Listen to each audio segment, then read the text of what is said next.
Custo de vida, emprego e desemprego, cesta básica, tarifas públicas, salário mínimo. Agora, na Brasil Atual, a análise do DIEESE. E nós vamos conversar agora com o técnico e sociólogo do DIEESE, Rodrigo Linhares. Bom dia, Rodrigo. Bom dia, tudo bem? Tudo certo. Rodrigo, o DIEESE divulgou um levantamento mostrando que as greves realizadas no Brasil em 2021 tiveram entre as principais características a curta duração e também o caráter defensivo, ou seja, eram paralisações em prol, na verdade, da defesa de direitos e não de avanços. E ainda, segundo esse estudo, mais de um terço das paralisações foi por atraso no pagamento de salários e férias. Quais são as principais características dessas greves realizadas em 2021 e os principais destaques que você traz desse levantamento, Rodrigo? Tá ótimo. As greves de 2021, elas se assemelham bastante às greves do ano anterior, de 2020. Em 3 grandes linhas, a gente pode destacar a crise econômica. Do ponto de vista do trabalhador, isso significa desemprego, informalidade, salários baixos. Uma crise política que está além do embate partidário, que é uma crise que invade as instituições. A gente tem vivido um atrito grande entre instituições, uma coisa que não é esperada em uma democracia num funcionamento razoável ou normal. E em 2020 houve o fator Covid, que teve um impacto gigantesco na vida de todos e é claro, como não poderia deixar de ser, no trabalho também. Então, 2020 e 2021, elas são anos que as greves elas são muito parecidas. Os destaques que eu faria: na esfera privada, preponderância das greves dos serviços, em especial entre categorias que não puderam contar com redução de jornada de trabalho, com férias coletivas, com layoff, com trabalho remoto, categorias que tiveram, por sua essencialidade, tiveram que se manter na ativa, mesmo nos momentos mais duros da pandemia, em que o apelo ao confinamento doméstico e ao distanciamento social era feito com mais intensidade. Essas categorias não tinham como simplesmente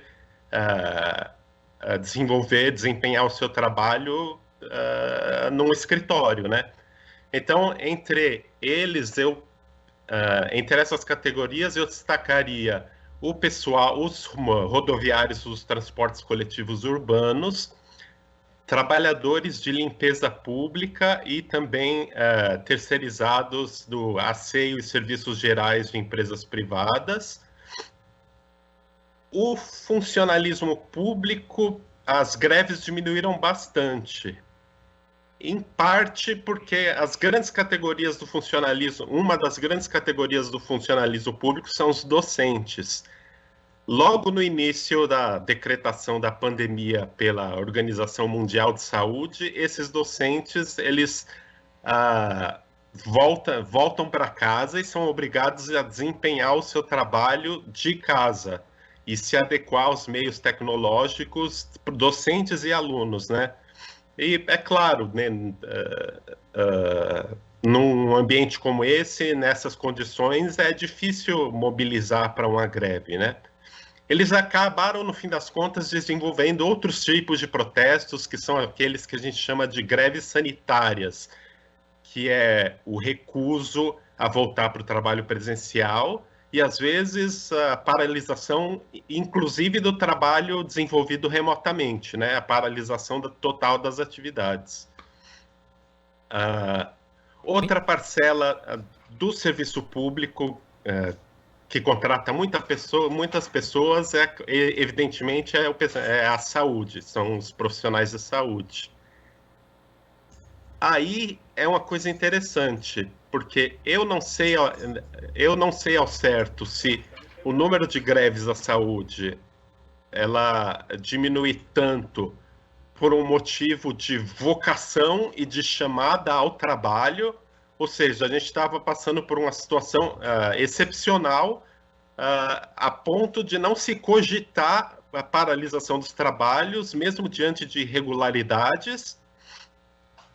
A outra hipótese também é que, com a saúde colocada como uma prioridade nacional, talvez essas irregularidades que esse tipo de trabalhador vive cotidianamente, nessa situação excepcional, em que maiores recursos são dirigidos para a saúde, talvez essas irregularidades tenham diminuído.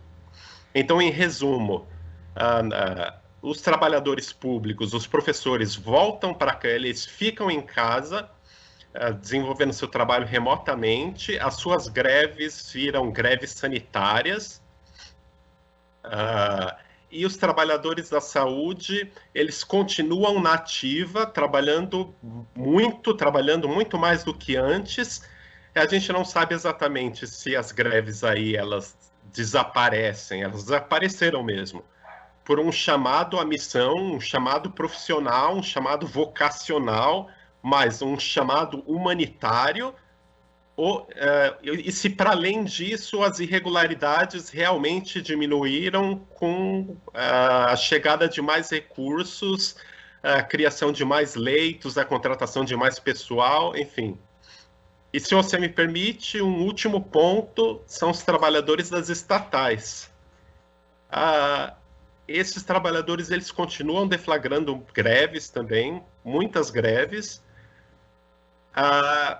É um tipo de greve triste, porque são greves contra a possibilidade de privatizações e demissões em massa. Bom, sou eu mesmo cadastro as greves no nosso sistema de acompanhamento no DIEESE, e houve casos muito dramáticos mesmo. Em Guarulhos, uma empresa chamada ProGuaru, que realizava serviços gerais e serviços de limpeza nas escolas, a prefeitura, né, o governo municipal decidiu encerrar as atividades dessa empresa e no fim das contas, cerca de 4.000 pessoas foram demitidas. Existem histórias assim de gente que faleceu na fila do RH, assim, começou a passar mal, e acabou tendo uma parada cardíaca. Aquele passar mal, na verdade, era uma parada cardíaca, e o trabalhador morreu na fila do RH, onde ele ia receber a demissão. Foi uma luta enorme, eles mobilizaram o município inteiro, e mesmo assim a empresa foi fechada. Então, as greves entre os trabalhadores das empresas estatais, elas estão nesse nível, assim, elas são muito dramáticas. Até porque, né, Rodrigo, quando a gente fala de empresas estatais, as pessoas costumam associar diretamente às grandes estatais que são conhecidas, mas nós temos aí empresas em nível municipal e também estadual em todo o Brasil que prestam serviços importantes. Esse exemplo da ProGuaru é fundamental porque foi uma empresa que foi extinta, depois esses serviços foram terceirizados e a gente Exatamente. Vê, inclusive, outro aspecto que você chama a atenção, Rodrigo, que é como que as empresas terceirizadas acabaram sendo um foco de greves, né? E não eram greves propositivas nem tanto para defender direitos, mas exigiam regularização do salário atrasado.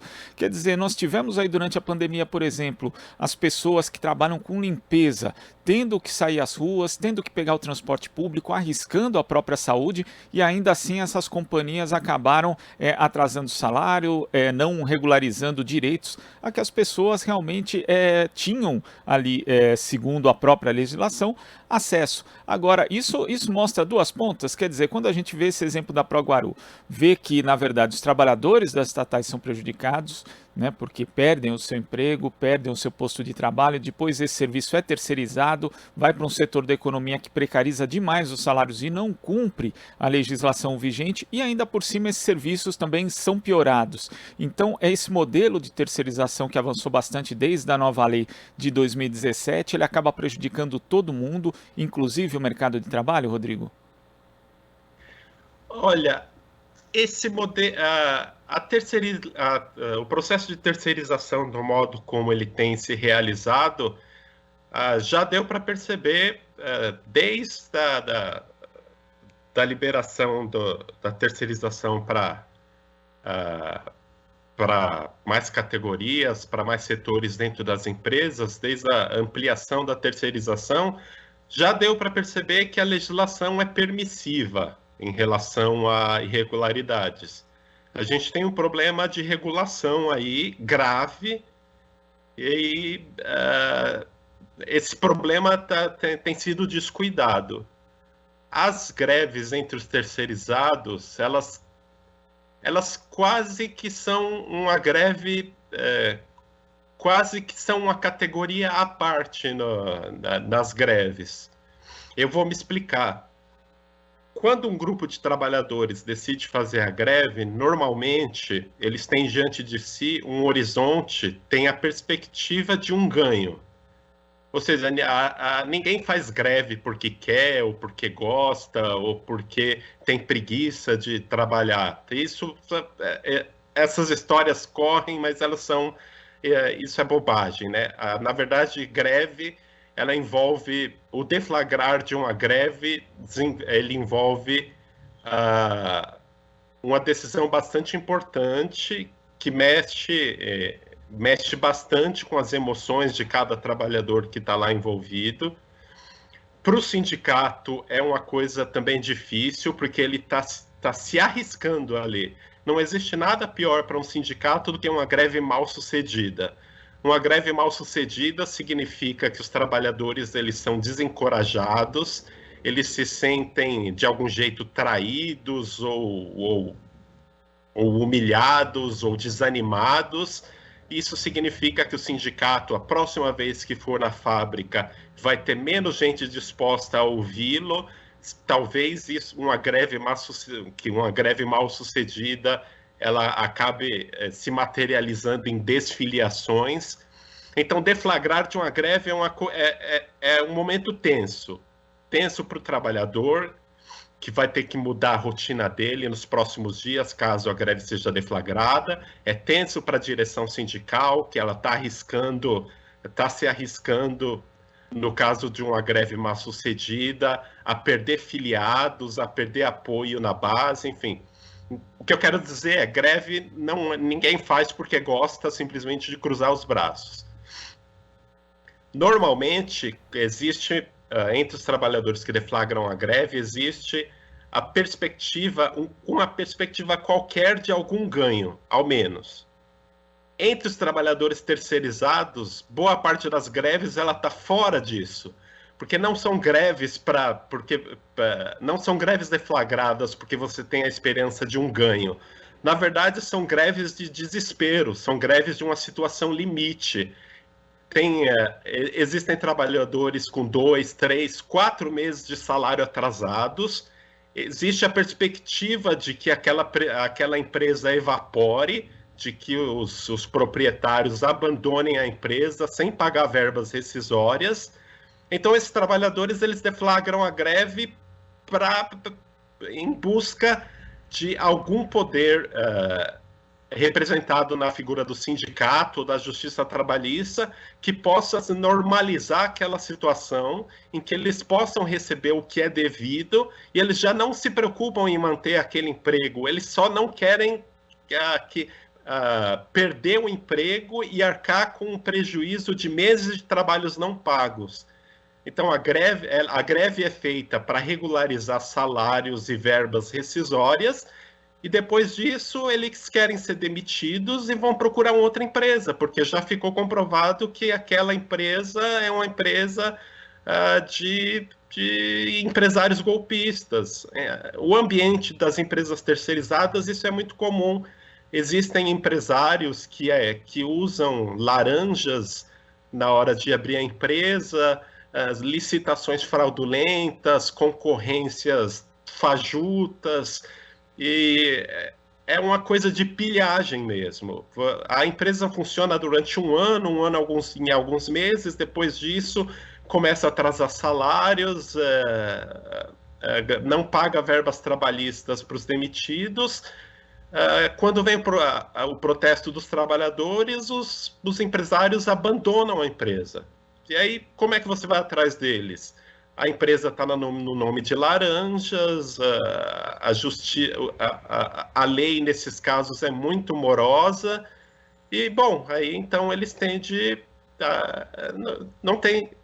Caso não haja uma greve ou intervenção sindical ou da justiça, eles têm que embolsar esse prejuízo e recomeçar a vida, o que é muito triste, né? Imagine alguém que ganha um salário mínimo perdendo 5 meses de trabalho e sem rescisão trabalhista e tendo de recomeçar, né? Isso é muito comum, infelizmente. A lei das terceirizações, ela carece de uma regulamentação urgente para evitar esse tipo de situação, que infelizmente é frequente e é um bocado grande das greves que ocorreram no ano passado, no ano anterior e antes disso, inclusive. Mais uma mudança legislativa que acabou piorando as condições do trabalhador no Brasil. Rodrigo, muito obrigado pela sua participação aqui no nosso Jornal Brasil Atual de hoje e até a próxima. Foi uma pena, foi tão rápido. Muito obrigado, foi um prazer. Aí você volta para a gente continuar falando desse assunto que, infelizmente, é um tema que as pessoas precisam atentar ainda mais em um período de processo eleitoral. Muito obrigado, Rodrigo. Obrigado, foi um prazer. Prazer é nosso. Tchau, tchau. Conversamos aqui com o técnico sociólogo do Diese, Rodrigo Linhares.